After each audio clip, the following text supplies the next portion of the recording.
Welcome to सखीमध्ये सर्वांचे खूप खूप स्वागत आहे. खूपच टेस्टी आणि खरंच खूपच भारी अशी पनीरची भाजी बनवली आहे. अगदी 15 मिनिटामध्ये भाजी तयार होते. बनवायला खूप सोपी आहे. खूप विशेष असे काही लागत नाही. घरातील जे बेसिक साहित्य उपलब्ध आहेत त्यापासूनच ही भाजी बनवली आहे. पनीरही खूप जास्त असे वापरलेले नाही. अगदी 250 ग्रॅम एवढेच पनीर वापरलेले आहे. चला तर मग रेसिपी डिटेलमध्ये पाहूयात. 250 ग्रॅम पनीर व्यवस्थित असे चौकोनी आकारामध्ये मोठ्या आकारात मोठ्या पीसेसमध्ये कट करून घेतले आहे आणि पाण्यामध्ये ठेवले आहे. 2 मोठ्या आकाराचे कांदे छानपैकी कट करून घेतले आहेत आणि थोडेसे आपल्याला तेल घालून व्यवस्थित असे परतून घ्यायचे आहेत.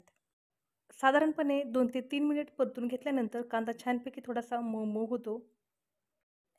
कांदा छानपैकी थोडासा मऊ झाला की यावरती आपल्याला कांद्याच्याच आकाराचा कट केलेले टोमॅटो घालायचे आहेत आणि परत एकदा तेलामध्ये व्यवस्थित परतून घ्यायचे आहेत.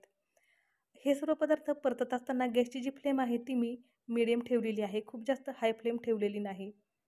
यावरती थोडेसे मीठ टाकून घ्यायचे आहे. 2 मिनिट छानपैकी टोमॅटो परतला की मग यावरती आपल्याला 3 ते 4 काजू ॲड करून घ्यायचे आहेत. या ठिकाणी मी साधारणपणे 5 ते 6 एवढे काजू ॲड करून घेतले आहेत. जास्त काजू टाकलेले नाहीत. तुमच्याकडे जर काजू जास्त असतील तर तुम्ही टाकू शकता. पण सध्या उन्हाळ्याचे दिवस आहेत म्हणून मी 3 ते 4 किंवा जास्तीत जास्त 5च काजू यामध्ये टाकलेले आहेत. आणि आता गॅसची फ्लेम बंद केली आहे. हे सर्व पदार्थ व्यवस्थित थोडेसे थंड होऊ द्यायचे आहेत. एक लसणाची गड्डी आणि थोडासा आल्याचा तुकडा घालून आपल्याला मिक्सरला हे छानपैकी बारीक करून घ्यायचं आहे. पनीरचे जे काप केले होते ते मी कढईमध्ये व्यवस्थित तळून घेतले आहेत आणि हळद आणि मीठ घातलेल्या पाण्यामध्ये टाकलेले आहेत. हे खूप थंड असे पाणी आहे. पनीर तळून घेतला असतानाचा जो व्हिडिओ आहे ती छोटीशी क्लिप माझ्याकडून डिलीट झाली आहे त्याबद्दल सॉरी.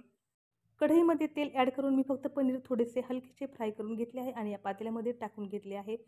पाण्याचा एक थेंबही न वापरता मिक्सरच्या भांड्याला जो काही आपण मसाला तयार करून घेतला होता तो व्यवस्थित वाटून घेतला आहे. पनीर तळून घेतलेले जे काही कढईमध्ये तेल शिल्लक होते त्याच कढईमध्ये आपण वाटून घेतलेला जो मसाला आहे तो ॲड केला आहे. गॅसची फ्लेम मिडियम ठेवली आहे आणि हा मसाला आपल्याला खूप छान असा खमंग परतून घ्यायचा आहे. वाटण करत असताना पाण्याचा एक थेंबही न घातल्यामुळे हा मसाला अगदी पटकन परतला जातो आणि तेलही खूप पटकन सुटते.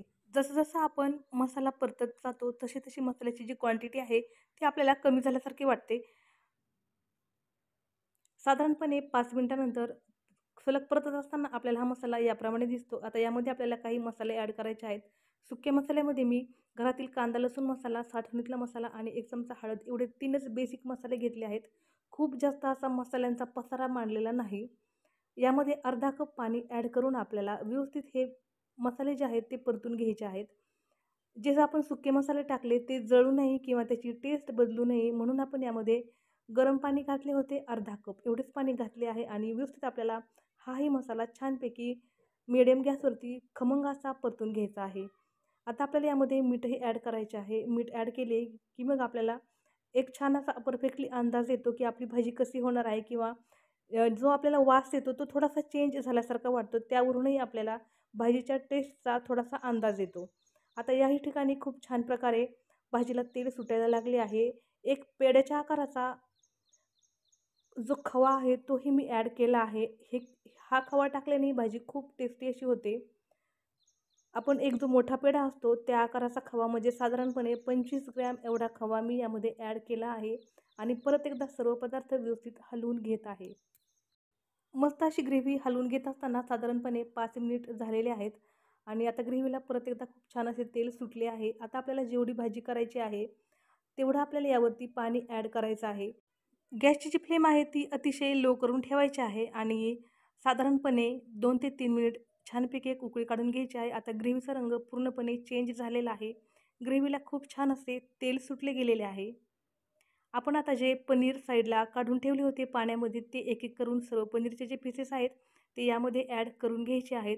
आता ग्रेव्हीची टेस्ट, ग्रेव्हीचा थिकनेस आणि ग्रेव्हीचा कलर तुम्ही पाहू शकता आणि टेस्ट जर पाहिजे असेल तर किचनमध्ये किंवा किचनच्या बाहेर जी व्यक्ती उपस्थित आहे तिला इतका छान आणि इतका खमंग असा वास येतो की त्या वासानेच ते विचारतात की भाजी व्हायला अजून किती वेळ आहे किंवा भाजी किती टेस्टी होणार आहे. सर्व पनीर टाकून झाल्यानंतर यावरती आपल्याला झाकण ठेवायचे आहे आणि 2 मिनिट ही भाजी अशीच ठेवून द्यायची आहे. 2 मिनिटानंतर आता मी झाकण खोलत आहे. तुम्ही आता भाजीचा लूक पाहू शकता. माझ्याकडे कसुरी मेथी नव्हती, त्यामुळे मी कसुरी मेथी टाकू शकले नाही.